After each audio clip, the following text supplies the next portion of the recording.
Assalamualaikum warahmatullahi wabarakatuh.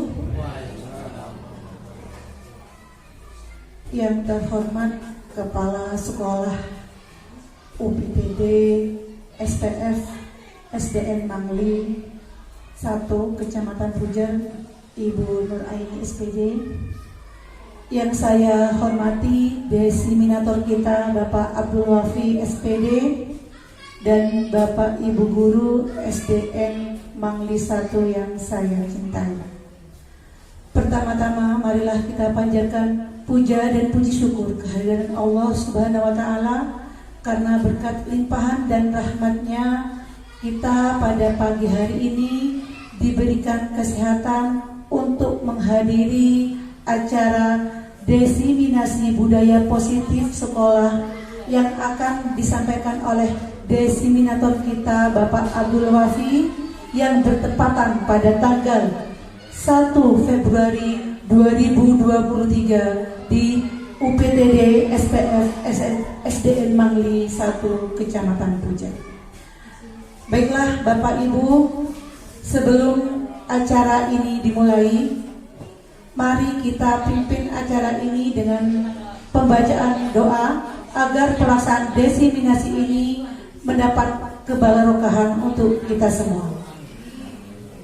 Kepada Bapak Zainullah dipersilahkan.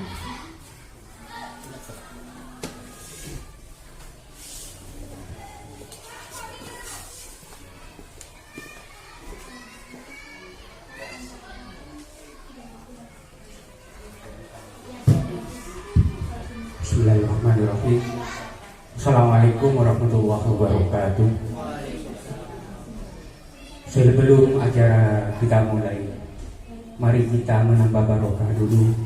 Mudah-mudahan acara ini berjalan dengan lancar dan bermanfaat, membawa faedah kepada kita semua.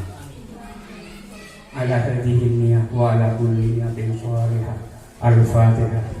Al-Fatihah. Bismillahirrahmanirrahim. Alhamdulillahirabbil alamin. Iyyaka na'budu wa iyyaka nasta'in. Surah Al-Ladzina Allahumma shalli ala sayyidina Muhammad wa ala alihi wa sahbihi ajma'in. Walhamdulillahirabbil alamin. Amin ya rabbal alamin. Allahumma shalli ala sayyidina Muhammadin shalatan tunjina biha min jami'il ahwal wal afat wa taqbilana ya Allah biha jami'al hajat wa tutahhirina biha min syaitan wa tarfa'una biha indaka al-darajat wa tuballighuna biha aqsal min jami'il khairat fil hayat. Allahumma shalli ala sayyidina Muhammadin qad kafailati ya Rasulullah. Allahumma shalli ala sayyidina Muhammadin al-fatihil wal khatim lima sabaq nasiril haqqi bil haqq wal hadi ila siratal mustaqim sallallahu alaihi wa sallam. Allahumma inna rabbana sawwa Allahumma rabbana atina fid dunya hasanah wa fil akhirati hasanah wa qina adzabannar. Subhana rabbika rabbil izzati amma yasifun wa salamun alal mursalin walhamdulillahi rabbil alamin. Bi barakatil Fatihah. Alhamdulillah. Alhamdulillah. Ya surah Al-Ladzina Assalamualaikum warahmatullahi wabarakatuh.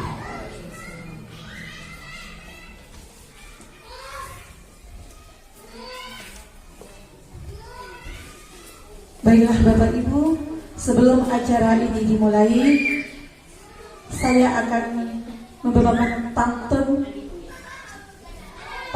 untuk membuat semangat kegiatan kita pada pagi hari ini. Nanti tolong dijawab ya, cakep gitu ya.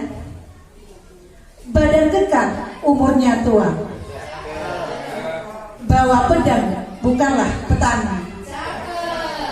Apa kabar hadirin semua? Selamat datang di acara ini. Tepuk tangan untuk kita semua. Baiklah Bapak Ibu, untuk mengawali acara desiminasi ini, untuk acara pertama adalah sambutan oleh Kepala SDN 1 Mangli kepada Ibu Nur Aini SPD. Disilakan.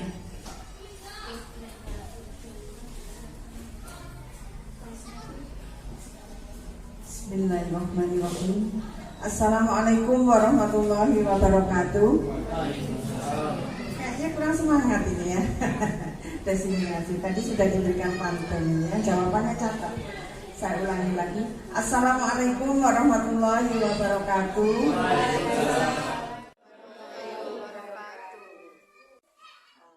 Yang saya hormati calon guru penggerak designator ya, Bapak Abdul Wafi SPD, calon guru penggerak, dan juga Ibu Suci Yanti yang saya calon guru penggerak yang saya hormati Bapak dan Ibu semuanya.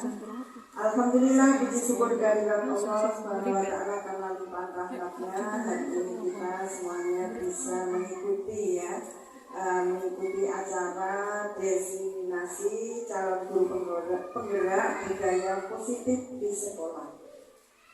Pendidikan guru penggerak angkatan ini adalah angkatan ke-7, yaitu yang ada di Kabupaten Bondowoso. Jadi Pak Wafi ini sudah angkatan ke-7 ya. Sudah 1, 2, 3, 4, 5, 6, 7. Mudah-mudahan nanti Bapak Ibu semuanya nih ya bergantian menyusul menjadi angkatan yang sekarang ini sudah ke-9 kayaknya, 9, 10 ya. Mudah-mudahan karena ini baru Pak Wafi di akhirnya Mangul ini, mudah-mudahan yang lainnya menyusul ya. Dan dalam hal ini Bapak dan Ibu semuanya di sini insyaallah kita dalam lindungan Allah Subhanahu wa Ta'ala dan dalam keadaan sehat walafiat. Salawat serta salam senantiasa kita sampaikan kepada junjungan Nabi besar kita yaitu Nabi Muhammad Sallallahu Alaihi Wasallam. Bapak Ibu yang saya hormati, ini Bapak Ibu juga mudah-mudahan ya nantinya segera menyusul ya menjadi peserta atau calon guru penggerak ini setelah Pak Wafi selesai, nanti mungkin yang lainnya menyusul. Karena apa? Guru penggerak enak loh Pak, ya Pak ya. Jadi guru penggerak ini sangat senang sekali. Nanti mungkin ini kayaknya calonnya ini Ibu Triretno ini, insya Allah nanti calon guru penggerak. Pak Pur juga ya, Bu Ika, ini semuanya ya gantian nanti bersama juga tidak apa-apa, 2 orang tidak apa-apa. Kalau saya insya Allah sudah tidak penting lagi ya. Ya Bu Eva, insya Allah saya tinggal 1 bulan ini. Itu sudah lulus ya. Tinggal 1 bulan ini. Sekarang tanggal 1 sampai tanggal 28. Tidak sampai 30 hari ya. Tapi saya mohon kepada Bapak dan Ibu, monggo kita semangat terus ya menjadi guru penggerak. Sangat-sangat bahagia sekali kalau saya perhatikan karena saya pernah mengikuti waktu itu Lokakarya. Waktu itu Lokakarya di SKB. Pertama apa? Pertama kita mendapatkan ilmu. Ya, kalau kita tidak mau mengikuti, ya ilmu kita seperti itu saja ya. Tetap di sekolah aja. Sepertinya kalau ada kegiatan-kegiatan seperti ini sangat-sangat dibutuhkan untuk kita semuanya ya. Ini ilmunya kita yang kita dapatkan. Terus yang kedua, kita banyak teman, banyak saudara, ya banyak teman, banyak saudara, dan juga insya Allah mudah-mudahan nanti setelah jadi guru penggerak ini benar-benar diterapkan di sekolah ya, Ini sekolah SD Mangli di sini ini menjadi sekolah yang favorit, yang lebih baik. Mudah-mudahan ini harapan saya, walaupun saya sudah lulus nanti sudah purna, tapi saya berharap mudah-mudahan dengan adanya Bapak Abdul Wafi di sini mengikuti guru penggerak di sini SD Mangli nanti akan lebih maju, lebih meningkat pendidikannya. Ya, saya minta tolong Pak Wafi ya, benar-benar teman-teman ini diberikan ilmunya Pak Wafi, tolong disampaikan ke teman-teman. Bagaimana sih jadi guru penggerak itu, ilmunya apa saja? Nah, saya minta tolong Pak Wafi ya. Terus bagaimana cara mengajar sama ke murid ya? Bagaimana? Terus bagaimana ya ilmunya apa sih ilmunya bagaimana ya? Ini disampaikan, ilmu yang didapatkan ini disampaikan kepada teman-teman semua. Ya, ini jadi semuanya menjadi insya Allah akan lebih baik jadi guru penggerak. Dan Bapak Ibu ini juga perlu diketahui guru penggerak di sini. Untuk ke depan, kalau kemarin mungkin masih belum ya, ke depan jika Bapak Ibu akan diajukan menjadi kepala sekolah, ini salah satu persyaratan untuk menjadi guru penggerak, ya kan Mbak Ovi ya, jadi guru penggerak, jadi wajib ini sebenarnya. Tapi ke depan, tapi kalau barusan masih belum ya, ke depan nanti insya Allah jadi guru untuk menjadi kepala sekolah, atau mungkin saya tidak mau menjadi kepala sekolah, saya langsung menjadi pengawas, boleh ya. Tetap itu awalnya harus mengikuti jadi guru penggerak terlebih dahulu. Ya, jadi ini mungkin salah satu persyaratan untuk meningkatkan prestasi kita, karya kita ya, untuk menjadi guru penggerak di sini. Nah, mudah-mudahan dengan adanya Pak Fafi mengikuti guru penggerak ini nantinya bisa prestasinya bisa meningkatkan menjadi kepala sekolah, atau mungkin menjadi penilai, atau mungkin menjadi pengawas ya. Kalau penilai itu mungkin penilai PLS, di situ ada penilai PLS, ada pengawas, kalau pengawas di sini istilahnya pengawas TK atau SD ya, pengawas TK atau SD. Ini kewajiban, salah satu syarat untuk menjadi meningkatkan prestasinya itu.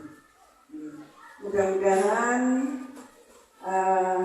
kegiatan hari ini nantinya berjalan dengan baik dan lancar, dan apa yang disampaikan oleh Pak Wafi nantinya ini bisa kita terima dan nantinya kita terapkan, bisa kita terima dengan sebaik-baiknya dan kita terapkan kepada sekolah kita, utamanya kepada anak didik kita. Mungkin itu hanya sekilas saja yang saya sampaikan. Terima kasih banyak. Kurang lebihnya mohon maaf. Wabillahi taufiq wal hidayah. Wassalamualaikum warahmatullahi wabarakatuh. Waalaikumsalam warahmatullahi wabarakatuh. Acara selanjutnya adalah penyampaian desiminasi budaya positif di sekolah oleh designator kita Bapak Abdul Wafi SPD. Baiklah, untuk 1 jam ke depan saya serahkan kepada Bapak Abdul Wafi untuk memaparkan desiminasi budaya positif. Tepuk tangan untuk desiminator kita.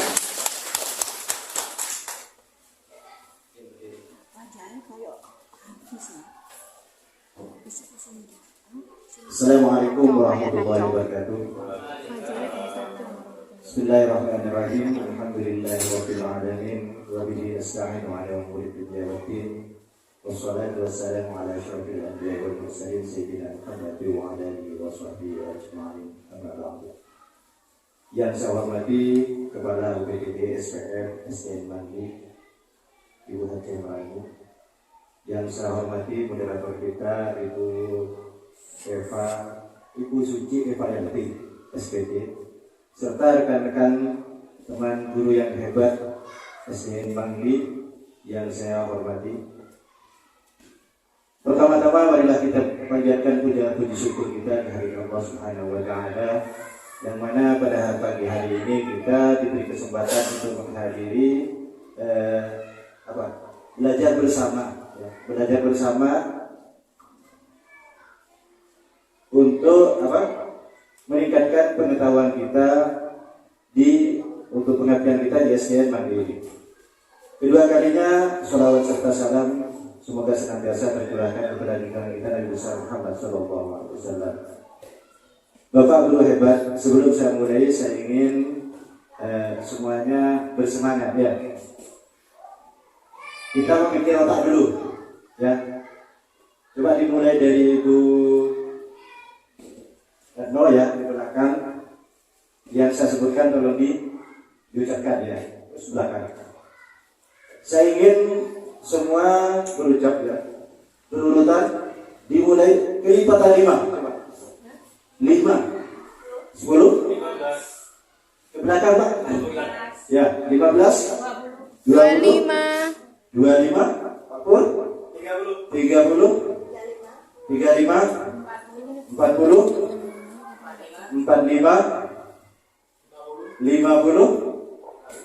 55 ya. Otak kita sudah pemanasan. Artinya tapi kita tidak ibarat olahraga kita harus pemanasan dulu kan ya, walaupun sedikit. Mari kita belajar bersama, monggo. Iya ya. Ini diseminasi budaya positif. Sebenarnya materi yang akan saya disampaikan di paket.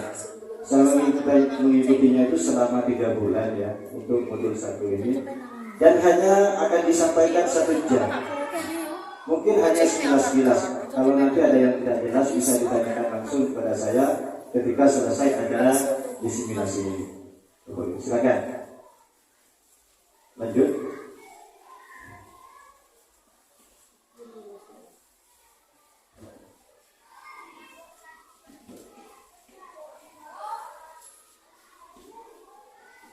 Nah, sebelum dimulai, saya ingin ini ya membuat kesepakatan kelas dulu. Hadir seutuhnya, artinya kita mengikuti acara ini dengan sepenuh hati. Siap? Siap. Nah, kalau tidak siap kita dicoret.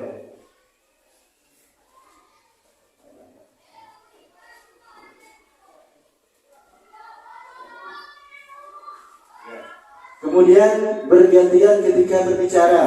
Siap? Siap. Nah, yang ketiga menghormati perbedaan pendapat. Siap. Ya, siap ya. Semangat. Siap? Siap. Siap. Nah, selanjutnya saya ingin bertanya. Hukuman dapat mendisiplinkan murid apa tidak? Ketika seorang murid itu dikasih hukuman, apakah murid itu bisa disiplin? Bisa ya. Yang kedua, pemberian hukuman dengan hal positif seperti membaca atau membersihkan halaman dapat meningkatkan kedisiplinan murid. Bisa atau tidak? Bisa. Ya. Memberikan penghargaan dapat memotivasi belajar murid. Sangat bisa. Semangat? Semangat. Mari kita belajar bersama. Lanjut. Nah, ini modul ya. Modul 1 yang akan kita belajar isinya adalah yang pertama filosofi pemikiran KHD Ki Hajar Dewantara. Yang kedua adalah nilai dan peran guru penggerak. Kemudian yang ketiga adalah visi guru penggerak. Kemudian yang terakhir adalah budaya positif. Filosofi Ki Hajar Dewantara di sini adalah antara pendidikan dan pengajaran itu memiliki makna yang berbeda, tapi dalam satu wadah. Di mana menurut Ki Hajar Dewantara adalah pendidikan artinya menuntut segala kodrat yang ada pada anak agar tumbuh dan berkembang dengan baik sehingga mereka dapat mencapai kebahagiaan yang setinggi-tingginya. Sementara itu, pengajaran merupakan bagian dari pendidikan yang memberikan ilmu yang berfaedah untuk bekal kehidupan anak baik secara lahir maupun batin. Kita sebagai guru tidak bisa membentuk anak sesuai dengan keinginan kita, maksudnya seperti itu. Ibarat kita seorang petani menanam jagung ya. Sebaik apapun kita menanam jagung, jagung itu tidak akan tumbuh menjadi kedelai, tidak akan tumbuh menjadi padi. Sudah ada kodrat masing-masing. Demikian anak didik kita juga. Mereka sudah mempunyai kodrat alam, ya, dan harus disesuaikan dengan kodrat zamannya, gitu. Jadi kita membersamai mereka, menghamba kepada mereka untuk menjaga, melestarikan kodrat alam anak itu yang sudah ada dan disesuaikan dengan kodrat zaman sekarang, seperti itu. Kemudian kita sebagai guru sesuai dengan semboyan Ki Hajar Dewantara, yaitu adalah ingarso sumberodo ingmadyo mangunyaso tuturi handayani. Artinya ingarso sumberodo itu ketika kita di depan, kita harus mampu memberikan contoh, bukan hanya mampu mengajar, tapi memberi contoh tauladan yang baik, baik dari segi lisan, ucapan maupun perbuatan. Kalau kita ketahuan guru berbohong, bagaimana dengan murid? Seperti itu ya. Kita harus menjadi contoh di depan. Yang kedua adalah ingmatyo manungkarso. Ketika kita berada dengan murid, kita meningkat semangat mereka untuk belajar. Tentunya dengan metode-metode pembelajaran yang berpihak kepada murid, menyemangati mereka, tidak menyalahkan mereka. Kemudian yang terakhir dari semboyan hati Makarotut kemudian Handayani, ketika kita di depan, ya, ketika kita di belakang, kita mampu mendorong mereka, memberikan motivasi kepada mereka untuk belajar sebagai bekal hidup mereka yang akan datang. Kemudian pendidikan itu juga harus mengandung asas trikon. Menurut Ki Hajar Dewantara, apa asas trikon itu? Yaitu kontinu. Pendidikan itu harus terus-menerus. Ya, tidak boleh berhenti, harus terus-menerus sesuai dengan ajaran agama kita bahwa thalabul ilmi minal mahdi ilal lahdi, mencari ilmu itu dari buayan orang tua sampai ke liang lahat, sampai kita tutup mata. Kemudian yang kedua adalah konvergen. Konvergen ini artinya ya, kita itu terbuka, kita bisa mengambil pengetahuan dari luar negeri. Jangan menutup diri. Oh, di luar tidak baik semua. Tidak seperti itu. Tetapi kita terbuka. Kemudian yang terpenting adalah konsentris. Walaupun kita mengambil dari luar, tetapi harus disesuaikan dengan adat istiadat yang ada di Indonesia. Jangan semuanya diambil. Yang baik diambil, yang jelek dibuang. Seperti itu. Lanjut. Kemudian kita akan ke nilai dan peran guru penggerak. Sebagai guru, bukan hanya guru penggerak sebenarnya, semua guru. Ya. Yang pertama adalah nilai yang berpihak pada murid. Kita itu di sekolah harus selalu berpihak pada murid, jangan berpihak pada diri sendiri. Kemudian reflektif. Apa yang terjadi murid seperti ini, kita harus reflektif, harus refleks mengatasi suatu masalah. Reflektif, ada pembelajaran yang baru, kita harus mengambil. Kemudian ATM, ambil, tiru dan modifikasi, seperti itu. Kemudian mandiri. Kalau kita tidak didukung oleh ini, kita tidak bisa ngajar. Kalau kita tidak ada buku, kita tidak bisa mengajar. Apapun bisa menjadi bahan untuk kita mengajar. Mandiri. Ya. Kemudian kolaboratif, kita harus bisa bekerja sama. Jangan menutup diri. Kalau ada masukan dari teman, itu baik. Belum tentu masukan dari murid aja kadang baik untuk kita. Kita itu belajar juga kepada murid.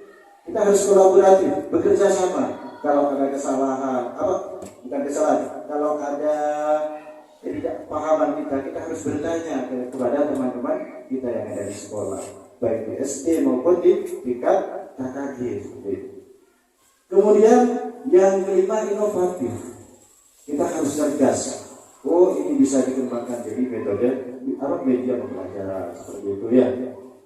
Kemudian peran guru penggerak, apa perannya? Yang pertama adalah menjadi coach pembelajaran, menjadi pemimpin bagi pembelajaran. Yang kedua menjadi pembimbing bagi guru lain. Itu kita bisa semuanya. Kadang Bu Rima mungkin sekarang jadi pelatih saya. Suatu saat Bu Rima saya jadi pelatih. Bisa seperti itu. Karena setiap orang pasti mempunyai kekurangan dan kelebihannya masing-masing. Makanya kita yang tadi harus berkolaborasi untuk menutupi kekurangannya masing-masing. Kemudian mendorong kolaborasi. Nah, kalau misalnya ada teman kita harus bikin kegiatan. Sehingga di SD ini kekompakan guru itu terjaga, ya. Bikin kegiatan sehingga semua guru terlibat. Artinya terjadi kolaborasi di semua guru. Kemudian mewujudkan kepemimpinan murid. Nah, di sini sering sudah murid dijadikan pemimpin upacara, dijadikan pemimpin bukan pemimpin, kemudian ketua ya. Itu termasuk mewujudkan kepemimpinan murid. Kemudian ketua kelas, memimpin doa bergantian. Itu artinya kita sudah mewujudkan kepemimpinan murid. Mereka sudah bisa menjadi memimpin teman-temannya baik kerja kelompok maupun kegiatan lainnya di kelas. Yang kelima, menggerakkan komunitas praktisi. Ya, artinya kita harus bisa menggerakkan, misalnya KKG di sini mati, kita bikin acara, bikin kegiatan. Misalnya menelaah RPP yang sudah ada. RPP itu kan Kalau tahun ini, tahun depan belum tentu cocok kan ya. Harus sesuai dengan perkembangan zaman juga. Seperti itu. Lanjut. Kemudian visi guru penggerak. Visi di sini adalah angan-angan sebenarnya. Angan-angan yang kemudian diwujudkan menjadi misi. Visi dari guru penggerak adalah mewujudkan anak-anak Indonesia yang memiliki profil Pancasila, pelajar Pancasila, yaitu pelajar yang beriman dan bertakwa kepada Tuhan Yang Maha Esa, mandiri, inovatif, berkebinekaan global, mampu hidup bergotong royong, serta mampu bernalar kritis. Tentunya hal ini sudah sesuai dengan filosofi Ki Hajar Dewantara. Nah, kita sudah ke disiplin positif dan nilai-nilai kebijakan universal. Nah, Bapak Ibu, ya. Sekarang saya minta Bapak dan Ibu mengepalkan tangan. Bapak Ibu kepalkan tangan, satu saja, kepalkan tangan. Terserah kanan atau kiri. Bayangkan di dalam genggaman ini ada sebuah benda yang berharga. Kemudian dalam bayangan Bapak itu ada seseorang yang ingin membuka kepalan tangan ini. Baik itu secara diminta dengan baik-baik, dipaksa, mau nyogok dengan rayuan. Apa yang itu lakukan? Dibuka apa tidak? Hah? Tidak. Ya. Tidak. Mungkin ada yang membuka. Mungkin ada yang buka karena ada iming-iming, kalau dibuka kasih 1 miliar misalnya. Bisa nggak dibuka? Padahal di sini cuma kelereng misalnya. Dibuka. Artinya apa? Mau membuka apa tidak itu bukan tergantung kepada orang lain, tetapi dari diri kita sendiri. Murid juga itu dipaksa belajar, dipukul. Dia mau belajar, cuma karena terpaksa mungkin. Ya, tidak sungguh-sungguh. Artinya kita sebagai guru nanti bagaimana kita itu mendidik murid, membina murid supaya mereka sadar dari dalam diri mereka sendiri, bukan paksaan dari kita. Ya, seperti itu Bapak Ibu. Dilanjut. Ilusi paradigma, perubahan paradigma teori kontrol menjadi teori kontrol, ya, ilusi teori kontrol. Yang pertama, ilusi guru mengontrol murid. Kita beranggapan saya sebagai guru bisa mengontrol murid, apapun pasti saya bisa. Kemudian yang kedua, ilusi bahwa kritik dan membuat orang merasa bersalah dapat menguatkan karakter. Ini kalau saya mentalnya saya dropkan, nanti mentalnya bakal hebat. Mungkin seperti itu. Banyak yang berpendapat seperti itu. Kemudian ilusi bahwa semua pengetahuan positif, efektif dan bermanfaat.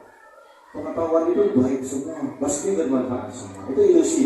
Kemudian ilusi bahwa orang dewasa memiliki hak untuk memaksa. Saya itu sudah dewasa. Yang kecil-kecil saya berhak untuk memaksa. Yang ini harus diklik Pak. Yang tadi kembali ke depan. Yang ilusi diklik coba. Ilusinya diklik. Nah, ilusi guru mengontrol murid itu pada dasarnya kita tidak dapat memaksa murid untuk berbuat sesuatu jika murid tersebut memilih untuk tidak melakukannya. Ayo belajar kamu. Tapi murid tidak mau, dia tetap. Ya, gitu. Kemudian semua penguatan positif, efektif dan bermanfaat. Penguatan positif atau bujukan adalah untuk kontrol. Segala usaha untuk mempengaruhi murid agar mengulangi suatu perilaku tertentu adalah suatu usaha untuk mengontrol murid tersebut dalam jangka waktu tertentu. Kemungkinan murid tersebut akan menyadari dan mencoba untuk menolak bujukan kita. Kalau kita terus membujuk murid seperti itu, lama-kelamaan saya menolak aja. Pasti seperti itu. Akan timbul seperti itu. Dilanjut, sudah. Bahwa kritik dan membuat orang merasa bersalah dapat menguatkan karakter. Menggunakan kritik dan rasa bersalah untuk mengontrol murid menuju pada identitas gagal. Ya, itu bisa digarisbawahi. Menguatkan kritik dan rasa bersalah untuk mengontrol murid menuju pada identitas gagal sebenarnya. Lanjut coba. Ilusi bahwa orang dewasa memiliki hak untuk memaksa. Banyak orang dewasa percaya bahwa mereka memiliki tanggung jawab untuk membuat murid-murid berbuat hal-hal tertentu. Apapun yang dilakukan dapat diterima selama ada sebuah kemajuan berdasarkan sebuah pengukuran kinerja. Lanjut, yang tadi. Menurut Stephen R. Covey, kalau saya menyebutkan ya, jangan tertawa bu, karena bahasa Inggrisnya saya, bahasa Inggrisnya orang Mandi. Stephen R. Covey, apa itu? Principle Creative Leadership, ya, 1991, mengatakan bahwa bila kita ingin membuat kemajuan perlahan, ya, ini pendapatnya seorang pakar ya. Bila kita ingin membuat kemajuan perlahan, sedikit-sedikit, ubahlah sikap atau perilaku Anda. Jadi mulai dari diri sendiri. Namun bila kita ingin memperbaiki cara-cara utama kita, maka kita perlu mengubah kerangka acuan kita. Ubahlah bagaimana Anda melihat dunia, bagaimana Anda berpikir tentang manusia. Ubahlah paradigma Anda, skema pemahaman dan penjelasan aspek-aspek tertentu tentang realitas. Ini akan dipelajari lagi. Ada di belakang. Lanjut. Terus, klik lagi. Lanjut. Ini perubahan paradigma stimulus respon ke teori kontrol atau teori pilihan. Siapa sesungguhnya yang memiliki kontrol? Kalau dalam stimulus respon, kita mencoba mengubah orang agar berpandangan sama dengan kita. Ya. Kita sering, orang ini harus murid saya, harus pendapat dengan saya. Kalau saya bilang 1 tambah 1 itu 2, harus sepakat di sini. Ya. Tanpa kita meminta murid alasannya, biar mereka yakin sendiri kalau 1 tambah 1 itu 2. Yang menurut teori kontrol, seharusnya menuju ke teori kontrol ya. Kita berusaha memahami pandangan orang lain tentang dunia. Mungkin pandangan orang tentang dunia itu berbeda kan ya? Tidak sama. Jangan menyamakan orang harus sama dengan kita. Kita harus menyikapi bahwa paradigma pandangan orang itu berbeda. Perilaku buruk dilihat sebagai suatu kesalahan. Kalau orang sudah berbuat buruk, oh ini salah, langsung di justice. Ini sebenarnya paradigma yang kurang tepat. Bagaimana kita seharusnya menjadi seorang pengontrol? Semua perilaku memiliki tujuan. Ini perbuatan pasti punya tujuan. Cari dulu alasannya. Ya, jangan langsung ini jelek, ini tidak bagus. Jangan seperti itu. Kemudian orang lain bisa mengontrol saya.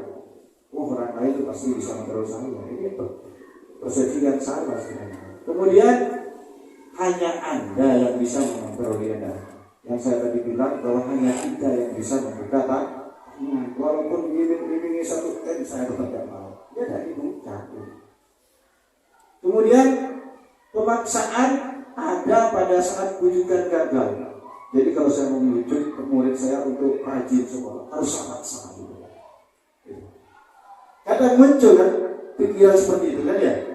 Oh ini nakal, nggak bisa apa, paksa aja belajar. Apa yang harus kita lakukan? Kolaborasi dan konsensus menciptakan pilihan-pilihan baru. Kita cari solusinya. Orang tua, ya, semua yang berperan dalam pendidikan itu kita harus berkolaborasi. Kemudian model berpikir menang kalah. Kalau saya menang, tentunya Anda jangan seperti itu. Ya. Model berpikirnya itu harus menang-menang, sebaiknya menang semua. Makanya anak sekarang itu di kelas itu harus ranking semua. Ya. Tidak ada ranking 1, ranking terakhir tidak ada. Mereka ranking 1 dalam bakat dan minatnya masing-masing. Ya tidak mungkin dalam satu kelas itu ada kerah, ada ikan, semuanya lari semua jago lari, tidak mungkin. Pasti yang kerah jago manjat, yang ikan jago renang. Jangan di-ranking, salah nanti kan ya. Wah ikan nggak bisa manjat. Siapa yang salah? Persepsi kita yang salah. Lanjut aja karena ini akan dibahas di belakang. Apa makna disiplin? Ini perlu dituliskan. Disiplin itu sebenarnya artinya adalah belajar. Berasal dari konotasi disiplin dari murid-murid Sokrates dan Plato. Ya. Namun pada kenyataannya akhir-akhir ini disiplin itu diartikan apa ya? Menurut tidak melanggar peraturan, kan gitu kan? Disiplin itu. Kalau sekarang sebenarnya disiplin itu belajar artinya yang tepat, bukan orang yang tidak melanggar peraturan. Lanjut Pak. Teori motivasi, hukuman dan penghargaan restitusi. Nah, ini saya juga sempat kaget ketika ikut pembelajaran ini, saya kaget. Ini coba, motivasi itu ada motivasi eksternal, artinya dari luar diri. Ada motivasi internal. Contohnya, untuk menghadiri ketidaknyamanan hukuman, pasti itu kita aja sebagai guru kadang datang tepat waktu itu karena takut ditegur KS. Betul kan? Kadang-kadang mungkin itu ya. Saya sendiri harus lagi. Atau karena saya sering datang terlambat ditegur, gitu. Ada rasa tidak nyaman untuk menghindari ketidaknyamanan artinya. Bukan keikhlasan juga itu ya. Kemudian itu motivasinya dari eksternal karena ada pengaruh, ini ya, dari luar. Kemudian untuk mendapatkan imbalan dari orang lain, institusi. Kalau saya sering datang tepat waktu, kalau saya minta apa-apa, minta surat apa, kenaikan pangkat, pasti KS akan mendahulukan. Itu karena ada eksternal juga, kan? Dari keikhlasan kita bekerja, kan? Beda kita bekerja karena ada apa-apanya dengan bekerja dengan sepenuh hati. Termasuk saya belum, cuma bisa ngomong di depan. Mari kita terapkan bersama ke depan. Kemudian yang ketiga, ini yang baik untuk menghargai diri sendiri. Kita sebagai guru hargai pangkat yang ditakdirkan oleh Allah sebagai guru. Walaupun kita belum PNS, saya diberi wewenang oleh Allah untuk mengajar orang lain. Syukuri, lakukan dengan hati yang penuh dengan keikhlasan. Ini yang motivasi internal. Merdeka, ini menurut Ki Hajar Dewantara. Ya. Merdeka itu artinya tidak hanya terlepas dari kita, tetapi harus cakap memerintah diri sendiri. Itu merdeka. Wah, saya ini sudah merdeka, tidak ada orang berani merintah saya. Tetapi dirinya malas, belum merdeka itu. Karena dia belum mampu memerintah dirinya sendiri. Saya ini tidak ada sudah orang yang menyuruh saya sholat. Tapi tak bodoh terus. Bukan orang merdeka seperti itu. Dia dibudakkan oleh dirinya sendiri. Lanjut. Nah, dihukum oleh penghargaan. Ini kata-kata yang saya kaget. Mungkin Bu Eva juga kaget ya. Kok bisa penghargaan? Sampai saya dengan dosen saya itu diberi pengertian. Coba kalau murid kelas 1, awalnya ketika baris mau masuk kelas tidak ragu, tidak pengarang. Kemudian seorang gurunya berpikir, oh murid saya ini saya akan buat bintang. Nanti murid saya yang barisnya rapi akan saya kasih bintang, buat bintang di lama-lama. Akhirnya, ayo anak-anak baris yang rapi, yang tertib. Nanti yang tertib Pak Guru kasih bintang. Sudah tertib semua. Berjalan 1 bulan tertib. Ketika Bu Siti, misalnya guru kelas 1 Bu Siti tidak masuk, diganti Pak Senior Guru Agama, tidak akan dikasih bintang. Akhirnya sembrawut lagi. Bukan dari dalam diri, ya. Karena ada mengharapkan penghargaan. Artinya penghargaan itu di sini adalah pengaruh jangka pendek dan jangka panjang pasti ada. Kemudian penghargaan itu menghukum. Karena dikasih penghargaan suatu saat dia tidak dikasih penghargaan, akhirnya dalam hatinya timbul rasa kecewa. Artinya dia sudah dihukum dengan penghargaan itu. Kemudian penghargaan mengurangi ketepatan. Penghargaan tidak efektif, penghargaan merusak hubungan. Apakah semua penghargaan itu tidak baik? Belum tentu. Ya. Lanjut Pak. Dihukum oleh penghargaan menurunkan kualitas, penghargaan mematikan kreativitas. Seperti yang saya terangkan tadi sudah menjatuh ini, penghargaan kepada industri. Ya.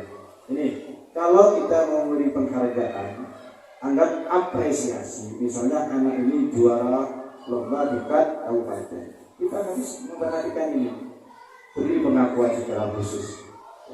Kemudian beri pengakuan secara pribadi, beri pengakuan kepada semua murid bergantian. Kalau murid itu dalam kelas dia tidak ada apa ya? Kalau murid itu ya apa itu? Berat nilai itu apa namanya? Tidak adil. Ya. Itu secara bergantian. Kemudian beri pengakuan secara konsisten, terus menerus. Jangan sekarang dikasih. Ya. Setiap ada prestasi beri secara konsisten. Fokus pada proses ini, prosesnya harus fokus, begitu. Sekarang saya ingin tahu. Nanti setiap pertanyaan diklik ya Pak, jawabannya akan muncul. Mencatat, kalau saya sering lakukan yang nomor 1 ini kepada saya. Mencatat 100 kali dalam buku kalimat, saya tidak akan terlambat lagi karena terlambat di sekolah. Jawabannya Ibu hanya 2, hukuman atau konsekuensi? Hukuman. Kita klik. Betul, hukuman. Lari mengelilingi lapangan basket 2 kali karena terlambat hadir di sekolah. Hukuman. Sepakat? Ya, hukuman. Murid diminta untuk push up 15 kali karena tidak menggunakan masker ke sekolah. Hukuman apa konsekuensi? Hah? Konsekuensi apa hukuman? Diklik hukuman.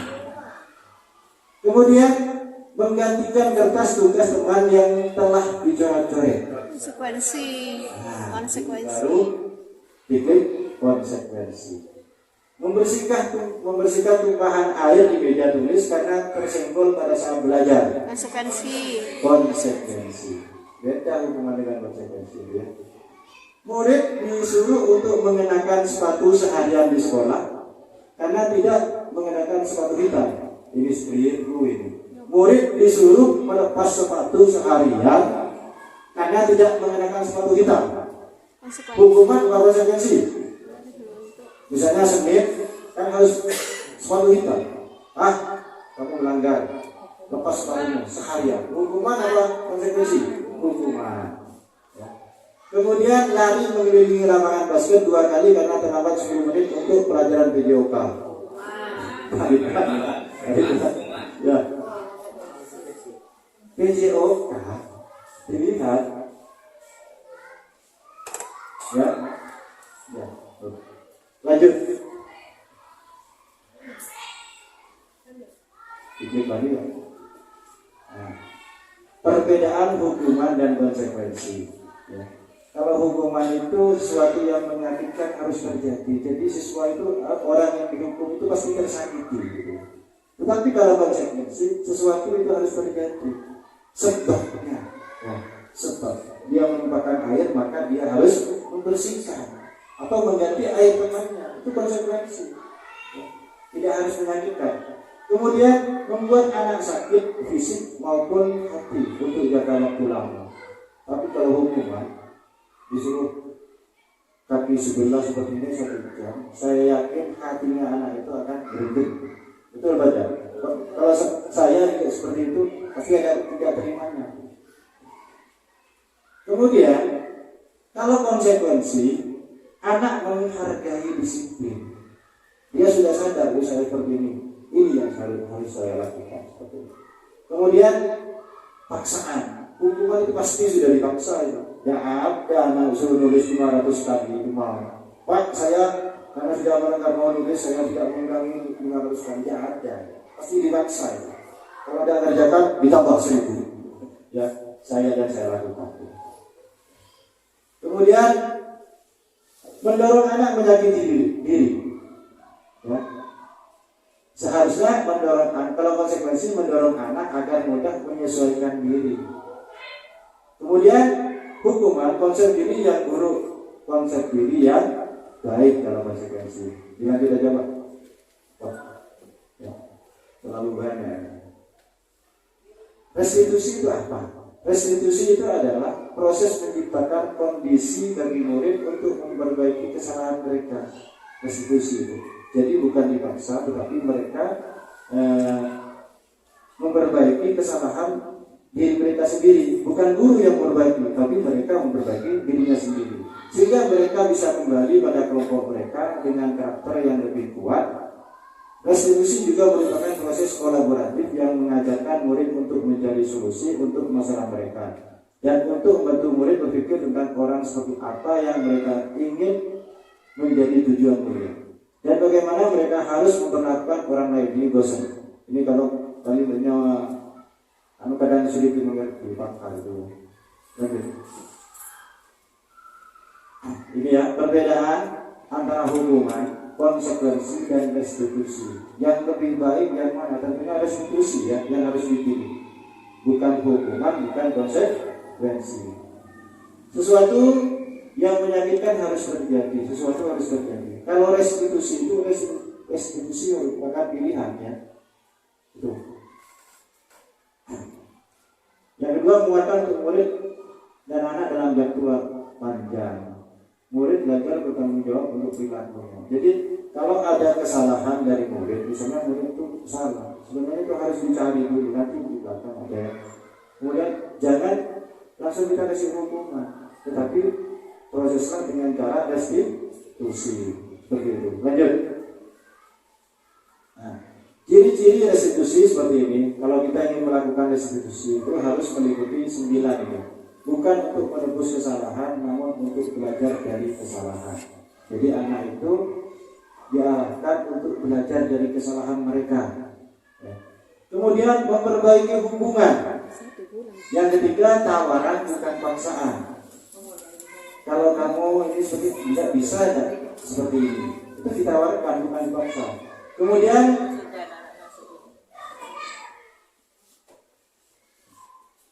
restitusi menuntun untuk melihat ke dalam diri. Jadi restitusi itu menuntun seorang murid untuk melihat dirinya. Kalau salah, dia harus sadar dengan dirinya sendiri, tentunya dengan bimbingan guru. Kemudian restitusi itu mencari kebutuhan dasar yang mendasari tindakan. Restitusi diri adalah cara yang paling baik. Restitusi fokus pada karakter bukan tindakan. Restitusi fokus pada solusi. Restitusi mengembalikan murid yang berbuat salah pada kelompoknya. Keyakinan kelas. Kita sering menganggap peraturan itu adalah keyakinan kelas. Berbeda Bapak Ibu antara keyakinan kelas dengan peraturan kelas. Yang menjadi tolak ukur perbedaannya adalah kalau peraturan kelas itu tentunya siswa tidak dilibatkan. Ya, tahu-tahu sudah ada peraturan. Ya. Disiplin, tidak boleh datang terlambat, itu peraturan ya. Nah ini nantinya, mengapa kita memiliki peraturan harus menggunakan helm bila mengendari kendaraan roda 2? Kalau kita peraturan pasti wajib menggunakan helm. Tetapi kalau keyakinan ya, saya harus menggunakan helm demi keselamatan saya. Menggunakan narkoba itu, jangan menggunakan narkoba. Dilarang menggunakan narkoba. Tetapi kalau keyakinan pasti bunyinya kesehatan. Saya tidak akan menggunakan narkoba karena mengancam kesehatan saya. Lanjut ya. Ya, ini ya peraturan kelas. Budaya keyakinan kelas itu bisa berasal daripada peraturan kelas, kemudian berkembang menjadi keyakinan kelas, kemudian menjadi satu lingkup sekolah, menjadi lingkungan positif yang nantinya akan menjadi budaya positif. Saya pernah ada di sekolah itu sudah membudaya. Di Curapo 2 itu saya pernah ke sana. Di sana itu ada koperasi jujur. Jadi anak-anak itu ngambil sendiri, bayar sendiri, ambil susu sendiri, tidak ada yang jaga. Berkembang koperasinya. Waktu itu saya masih di sekolah yang lama, mencoba 1 bulan habis modal-modalnya. Ya. Jadi belum membudaya. Kalau di sana sudah membudaya, dibudayakan dulu bahwa kalau bukan milik sendiri jangan diambil seperti itu. Akhirnya menjadi suatu budaya. Dan itu pun tidak usah diperintah. Mereka sampai orang tuanya itu budayanya bagus. Lanjut. Nah, ini yang mana yang merupakan keyakinan kelas? Ada 2. Namanya keyakinan kesepakatan kelas semua. Keyakinan kelas atau kesepakatan kelas. Datang tepat waktu mengucapkan salam. Ini yang mana? Yang berwarna apa yang putih? Yang keyakinan kelas kalau menurut Bapak itu. Coba dipahami.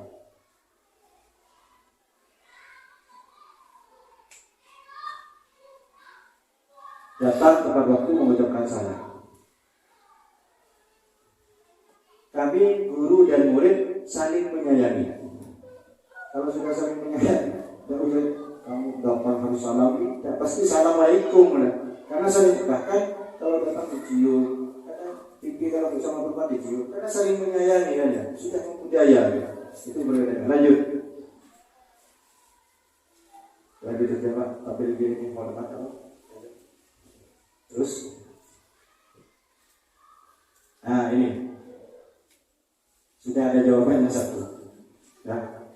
Coba kalimat ini peraturan apa keyakinan kelas ya? Bunyinya bagaimana? Menurut Bapak Ibu, selalu kembalikan buku ke tempatnya. Di sini ada tanggung jawab. Keyakinan kelasnya adalah tanggung jawab. Setiap peminjam pasti dikembalikan. Itu tanggung jawab. Kalau menghilangkan milik orang, ditanya dulu ke orangnya mau diganti apa tidak. Kalau mau diganti ya diganti, itu tanggung jawab ya. Kalau tidak usah diganti tidak usah. Kemudian dilarang mengganggu orang lain. Ini apa namanya? Keyakinan kelas apa? Coba dipikir aja. Menghormati orang lain, ya. Menghormati orang. Kalau kita mengganggu orang lain, artinya kita tidak menghormati haknya orang lain. Iya, gitu. Lanjut. Hadir di sekolah 15 menit sebelum pembelajaran dimulai. Ini apa? Disiplin. Menghormati orang lain, berkomitmen. Kalau disiplin itu nanti peraturan ya. Dilarang melakukan kekerasan. Diklik keselamatan, menghormati orang lain. Ini ada acuannya, ada berapa kalimat? Tanggung jawab, menghormati orang lain, bukan ada situ. Jadi bingung yang menjawab itu. Ya. Kemudian dilarang menggunakan narkoba. Tadi sudah saya apa? Kesehatan. Pasti kesehatan. Ya. Bergantian atau menunggu giliran. Antri. Menghormati. Apa? Menghormati orang lain kan jelas itu. Antri. Bersabar. Orang antri itu harus sabar. Kalau tidak sabar tidak mungkin antri. Kemudian jangan berlari di kelas atau koridor. Apa ini? Hati-hati keselamatan. Ya, klik aja. Saya juga lupa. Keselamatan dan keamanan. Lanjut, Pak. Kebutuhan dasar manusia dan dunia berkualitas. Nah, ini yang perlu kita pelajari secara mendalam. Lanjut judulnya ini. Ya. Setiap apa yang dilakukan oleh manusia pasti pada mengacu pada ini. Orang yang curi pasti ada alasannya ini. Ada 5 alasannya ini. Kenapa mencuri? Apa? Bertahan hidup. Kemudian seorang anak nakal di sekolah pasti punya alasan ini. Makanya ketika anak nakal, kita harus cari kebutuhan mana yang ingin mereka penuhi. Pasti mereka ingin memenuhi kebutuhannya. Ya, kita saja melakukan itu pasti larinya ke 5. Kalau dibikin pasti larinya ke 5. Lanjut juga. 5 posisi kontrol. Nah, ini mari kita merenung bersama. Posisi mana yang pernah kita lakukan ketika selama kita mengajar? Posisi mana yang pernah kita lakukan selama kita mengajar? Ya. Posisi kontrol itu ada 5. Yang pertama adalah penghukum. Kemudian membuat rasa bersalah. Yang ketiga, kita sebagai teman bagi murid kita. Atau yang keempat, memantau. Yang kelima adalah manajer. Guru berkata, ciri-cirinya seperti ini. Ketika seorang guru menghardik, menunjuk-nunjuk, menyakiti, menyindir,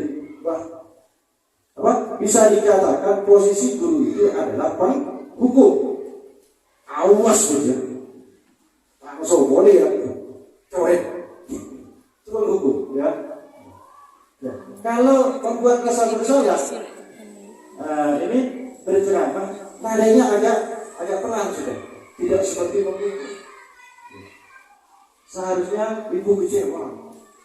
Nanti ibu ini pasti dimarahi oleh Bu Kais karena kamu nakal. Ibu di sana tidak mampu mendidik kamu. Itu artinya nanti seorang anak itu bersalah. Maaf Bu, saya salah. Akhirnya dirinya terus menyalahkan dirinya. Kita kebaikan bagi anak sudah ya. Dia selalu merasa bersalah. Kemudian sebagai teman, memantau. Dilanjut aja Pak. Dilanjut. Nanti ada. Lanjut aja. Nah, untuk mari kita menyaksikan cuplikan video di mana kita berada. Bahkan kita sering menggunakan beberapa kontrol kan ya. Karena saya sendiri kontrol kita di sekolah itu terkadang dipengaruhi oleh emosi kita. Ada masalah di rumah, kadang kita sudah uring-uringan ke murid kan ya. Kadang beberapa kontrol kita lakukan. Coba diklik, mari kita saksikan bersama.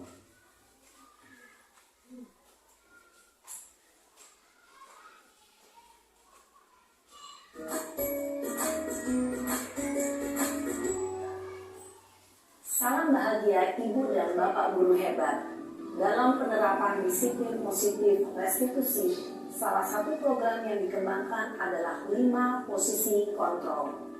5 posisi kontrol dalam restitusi adalah proses perjalanan seorang pendidik agar dapat mengenali dirinya. Pada video kali ini, kita akan membahas tentang 5 posisi kontrol yang dikembangkan oleh Diane Rosen dan contoh penerapannya.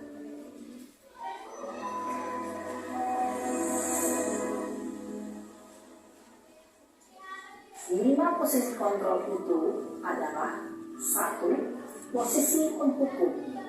2. Posisi pembuat merasa bersalah. 3. Posisi teman. 4. Posisi pemantau atau monitor. Dan 5. Posisi manajer. Untuk lebih memahami kelima posisi tersebut, mari kita saksikan kasus Naren yang terlambat hadir 20 menit di sekolah dan melihat bagaimana kelima posisi kontrol dalam menghadapi masalah tersebut.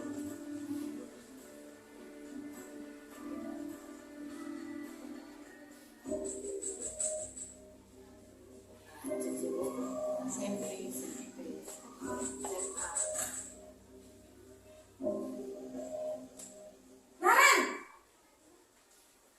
sini kamu. Selamat pagi Bu. Selalu terlambat. Kamu deh, pasti terlambat. Maaf Bu, saya Apa? Apa coba? Alasan kamu apa lagi? Kapan sih kamu tidak terlambat? Malas sekali ya kamu jadi anak. Saya Dasar pemalas. Gak kapok-kapok sih kamu. Sudah berapa kali terlambat? Sana, kamu keliling lapangan basket 2 kali. Kenapa saya harus keliling lapangan basket Bu? Kenapa? Kamu melawan ibu? Berani-beraninya jawab. Sudah terlambat, masih berani jawab pula. Sekarang, keliling lapangan basket 5 kali sekalian. Biar kapok. Cepat. Pergi sana ke lapangan basket. Posisi penghukum biasanya berbicara dengan nada tinggi, menghadir, menunjuk-nunjuk, menyakiti, dan menyindir. Hukuman bisa berupa fisik maupun psikis. Ibu dan bapak guru hebat. Dampak yang terjadi pada murid ketika guru berada pada posisi penghukum adalah murid cenderung akan memberontak, bahkan menyimpan dendam.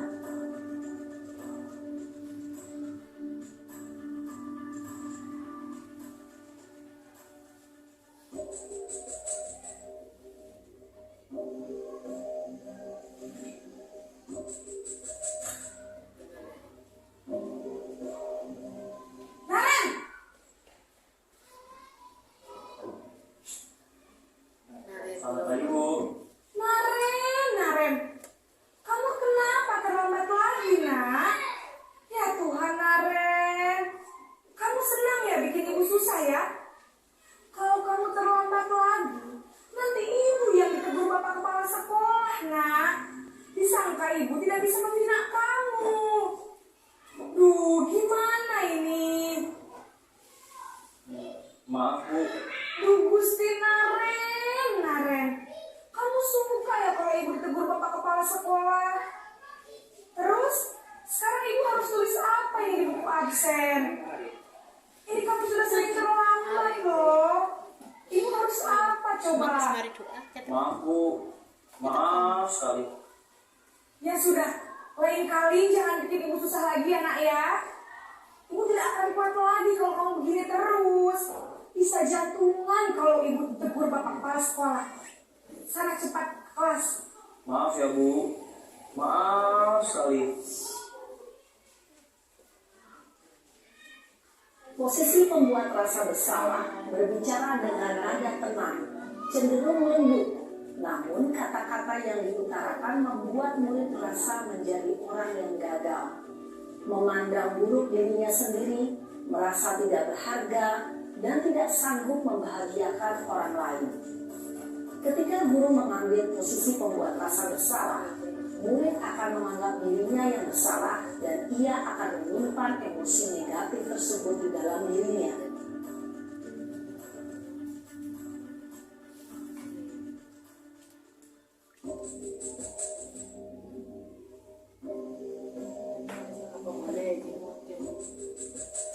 Cara menegur dengan berbeda.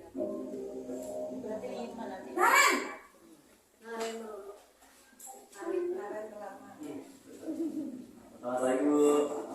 Wah, sudah jam berapa ini nak? Terlambat lagi ya sayang. Iya, Bu. Habis ibu saya lupa membangunkan saya, Bu. Kamu malah menyalahkan ibu kamu. Kamu bukannya anak yang larinya paling kencang.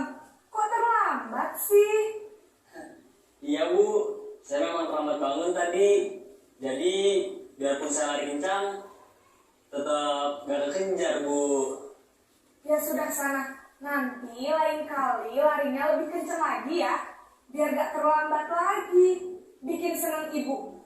Demi ibu. Bisa kan? Bisa lah, Bu. Ya sudah sana masuk kelas. Arif jajal juga Ibu beresin kelas. urusan absen tadi. Arif jajal juga. Kamu ini ada-ada saja. Dalam posisi teman, guru berbicara dengan nada suara ramah, akrab, cenderung bersenda gurau untuk menjaga suasana tetap santai. Murid akan merasa senang, aman, dan akrab dengan guru. Identitas yang tercipta adalah identitas sukses atau berhasil. Namun, perlu diingat, karena ini masih dorongan eksternal, maka ada faktor ketergantungan dari murid kepada orang tertentu. Di sini guru absennya, sehingga di lain waktu murid bisa berperilaku baik, namun hanya kepada orang-orang tertentu saja.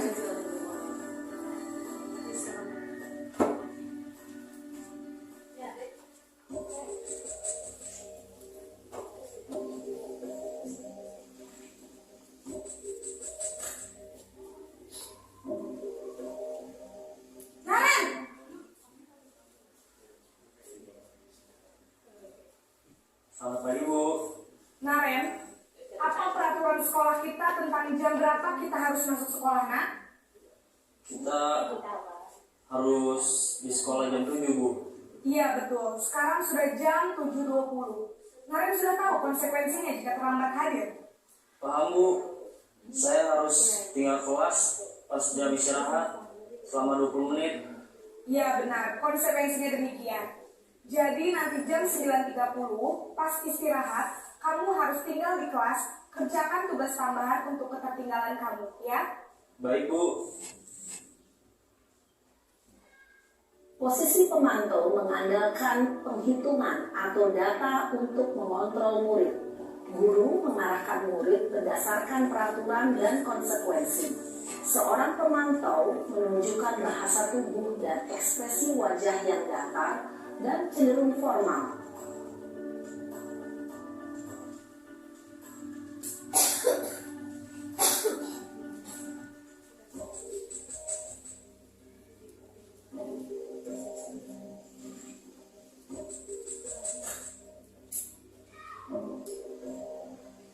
Naren!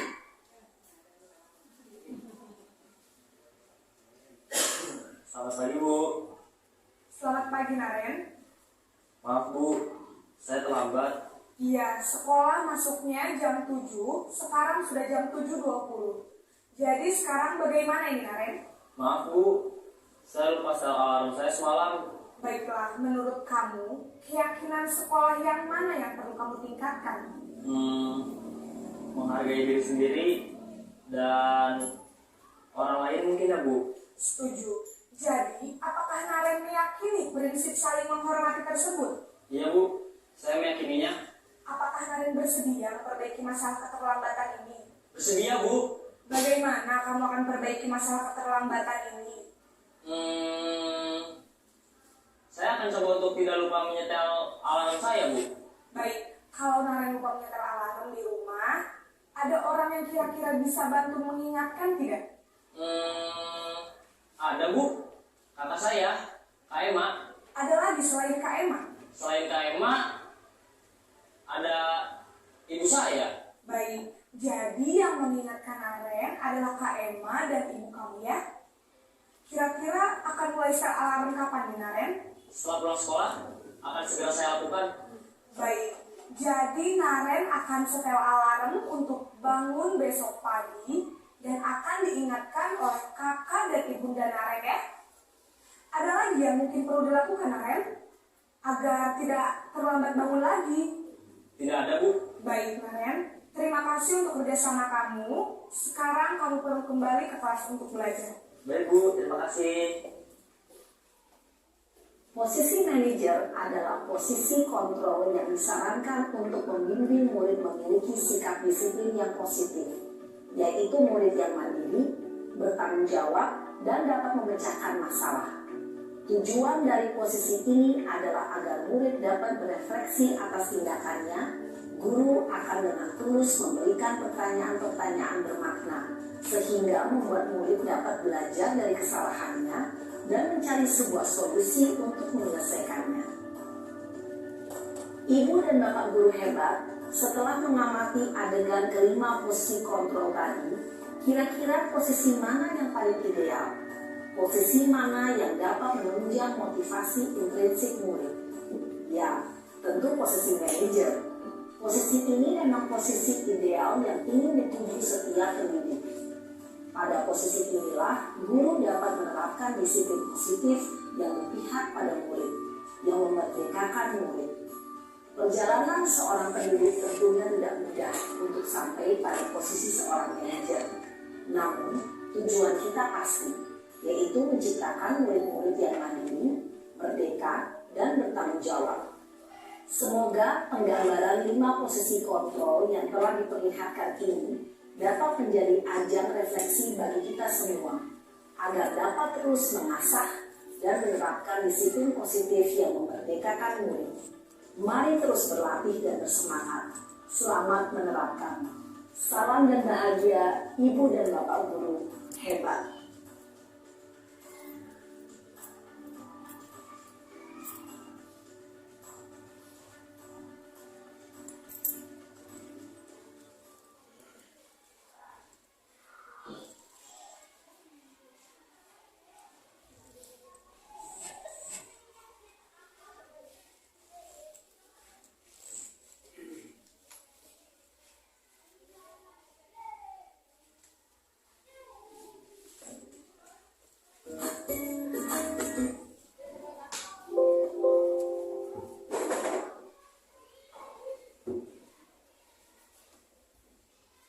Bapak Ibu guru, ya, Bapak Ibu, tentunya sudah menyaksikan sebuah gambaran posisi 5 kontrol, ya. Kalau saya sendiri yang saya sering lakukan itu nomor 2 itu sering. Anak-anak itu kadang sodongkan, gitu ya, mentalnya sodongkan. Ternyata setelah saya belajar di guru penggerak itu keliru, sehingga anak itu selamanya merasa dikucilkan dan merasa dirinya bersalah, ya. Untuk bergabung dengan teman-temannya, kadang anak-anak itu enggak, karena mereka beranggapan ini saya sudah bersalah kepada Allah. Itu. Yang paling baik itu adalah yang dan dianjurkan itu posisi yang kelima, posisi manajer. Tapi kita perlu belajar untuk seperti itu. Mungkin Bapak Ibu sudah meraba-raba dalam diri, saya ini pernah seperti ini, pernah seperti ini. Ya, tidak mungkin satu posisi kita lakukan. Pasti ada beberapa posisi kontrol yang pernah kita lakukan. Bahkan posisi manajer pun pernah kita lakukan. Walaupun kita belum tahu kan, kalau saya ini posisinya sudah manajer. Ya kita lakukan aja, karena ketenangan hati kita waktu menghadapi anak-anak kita. Lanjut.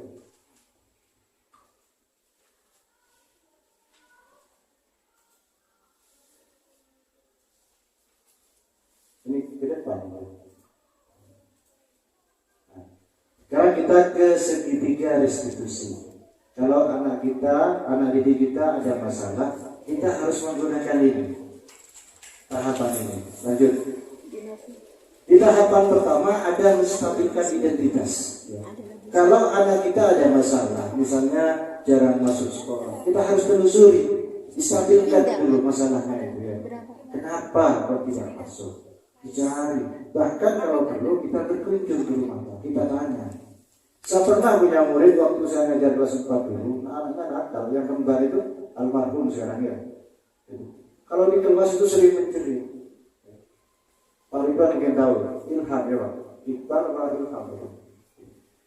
Setelah ini alhamdulillah sembuh itu, di kelas itu saya kasih tanggung jawab. Ternyata apa? Di rumah itu mereka jarang diberikan kasih sayang yang sepenuhnya dengan orang tuanya. Ketika itu saya kasih tanggung jawab. Lama-kelamaan saya jadikan ketua kelas, saya jadikan pemimpin upacara itu. Sampai senawiyah kalau ketemu pasti sopan namanya itu. Cuma sayangnya ada ilmu sekarang sudah almarhum. Yang kedua adalah validasi kebutuhan. Seorang anak seperti itu pasti ada kebutuhan yang ingin dicapai. Kita sudah belajar 5 kebutuhan seorang manusia tadi kan ya. 5 kebutuhan dasar. Pasti ke sana arahnya. Apa yang ingin anak ini penuhi, kita turuti ke sana. Kemudian yang terakhir adalah menanyakan keyakinan. Kalau sudah ketemu identitasnya, sudah ketemu validasinya sudah nyata, baru kita, misalnya seorang anak itu nakal, sering mengganggu temannya. Ayo, menurut kamu mengganggu teman itu baik. Kalau kamu yang diganggu temanmu, bagaimana perasaan kamu? Akhirnya anak itu akan sadar dari dalam dirinya, dan insya Allah dia tidak akan mengganggu temanmu. Beda kalau karena ada dorongan, ditekan. Kalau kamu mengganggu temannya, nanti saya keluarkan kamu. Ada Bapak Ibu guru tidak akan mengganggu, tapi ketika Bapak Ibu guru tidak masuk, dia akan mengganggu lagi. Lanjut. Ya. Bagaimana tahapan segitiga restitusi itu ya? Ketika menstabilkan identitas, maka berbuat salah itu hal yang manusiawi. Ini kadang yang diucapkan seorang guru. Tidak ada manusia yang sempurna. Bapak Ibu juga pernah berbuat salah. Namanya manusia. Kalau mengaku belum pernah berbuat salah, ya mereka ya, bukan manusia. Kita pasti bisa menyelesaikan masalah itu. Terkadang anak itu punya masalah, menganggap dirinya sudah tidak bisa punya penyelesaian masalahnya. Saya terkadang narkoba terutama. Saya ini sudah terkadang kecanduan, tidak mungkin sembuh. Kadang seperti itu. Tidak ada masalah yang tidak dapat diselesaikan. Siapa yang salah? Bapak atau ibu lebih tertarik untuk menyelesaikan masalah. Saya tidak peduli siapa yang salah, tetapi saya hanya ingin menyelesaikan masalah. Kemudian Kemudian kalau kamu menyalahkan dirimu sendiri terus menerus, apakah kamu bersikap baik pada dirimu? Adil nggak pada dirimu? Orang itu nggak tahu, saya ini suami itu saya tidak mampu, saya ini terlalu bodoh untuk belajar. Akhirnya dia menyalahkan dirinya sendiri. Artinya dia sudah tidak adil kepada dirinya. Lanjut. Yang kedua adalah validasi kebutuhan. Yang sering biasanya diungkapkan itu kamu bisa saja kan melakukan hal yang lebih buruk. Kamu kan bisa saja melakukan hal yang lebih buruk, tapi kamu tidak melakukannya. Kamu pasti punya alasan mengapa melakukannya. Kita alasannya kamu melakukannya apa? Apa yang penting bagi kamu? Kamu boleh tetap berusaha menjaga sikap itu, tetapi tambah sikap yang lain, yang baru. Kamu walaupun seperti ini, itulah sering jalan-jalan, tambah sikap kamu yang baik. Misalnya, bisa ikut lomba apa? Ayo, biarkan saja dulu, tinggal lakukan begitu. Lanjut ya. Kemudian yang terakhir menanyakan keyakinan. Ini menyelesaikan masalahnya sudah. Apa nilai yang kita percaya di kelas sekolah kita? Kamu ini sering terlambat. Tadi itu kemarin ya, saya juga kasih hati kemarin itu ditegur terus 5 kali sampai ditegur kemarin itu. Gimana rumah kalian? Ya, apa nilai yang kita percaya di kelas sekolah ini kita? Nilai-nilai universal apa yang telah kita sepakati? Nilai universal itu banyak tanggung jawab. Ya. Kemudian kelas yang ideal itu seperti apa? Menurut kamu kelas yang baik itu yang bagaimana? Siswa yang baik itu yang bagaimana? Biarkan mereka itu menemukan jawaban sendiri. Kayak Naren tadi itu. Kamu bangun terlambat bangun. Terberbes itu. Caranya kamu untuk tidak terberbes itu apa? Biarkan Naren itu bekerja menyelesaikan masalahnya sendiri. Guru hanya memberi motivasi. Tidak, kamu harus seperti ini. Tidak. Biar Naren menemukan jawabannya sendiri, menuntaskan masalahnya sendiri. Kamu ingin jadi anak seperti apa?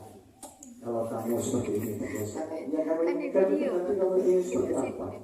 Akhirnya nanti anak itu didorong untuk berubah sendiri dari dalam hati mereka, prinsip. Yang terakhir itu saya yang punya. Terus lanjut. Refleksi. Mungkin sampai di sini ya. Mari kita refleksi. Hal baru apa yang mengubah paradigma saya yang saya dapatkan dalam pelajaran ini? Saya tanya, Bapak Ibu itu kan tadi seperti saya sebelum ikut guru penggerak meyakini kalau penghargaan itu membangkitkan semangat kan ya. Ternyata pengetahuan saya itu berbeda dengan yang ada di guru penggerak itu, bahwa penghargaan itu mematikan kreativitas itu hal baru. Nanti Ibu bisa refleksinya ditulis saja ya, bisa dikumpulkan ke saya nanti, dikumpulkan ke saya. Lanjut Pak. Nah, mungkin hanya itu, mudah-mudahan ilmu yang saya sampaikan dari guru penggerak itu bukan saya mengajari, tapi hanya menyampaikan ya. Mudah-mudahan bermanfaat kita semua sebagai panutan kita mengajar, agar anak didik kita menjadi insan-insan yang bermanfaat baik pada dirinya, pada masyarakat, pada agama. Assalamualaikum warahmatullahi wabarakatuh.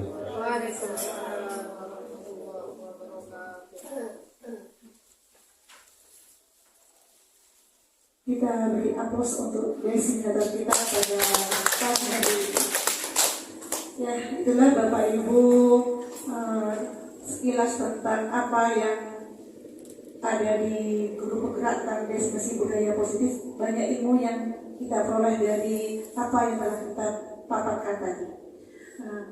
Pada sesi ketiga ini kita buka sesi tanya jawab, di mana dalam sesi ini saya buka 2 penanya. Monggo, mungkin ada yang bertanya.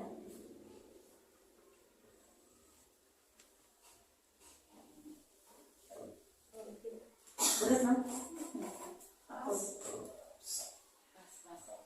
Pas. Sudah pas? Pas. Alhamdulillah.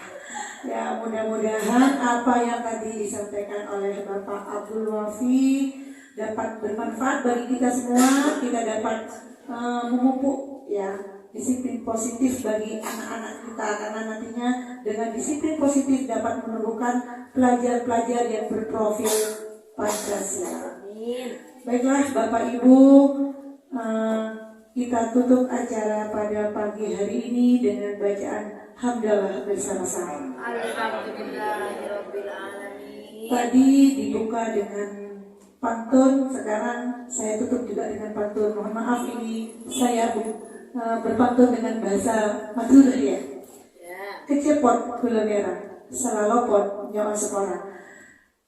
Ya Bapak Ibu, mohon maaf saya selaku moderator apabila ada kata-kata yang kurang berkenan dari saya mohon maaf yang sebesar-besarnya. Wabillahi taufiq wal hidayah. Wassalamualaikum warahmatullahi wabarakatuh. Waalaikumsalam warahmatullahi wabarakatuh.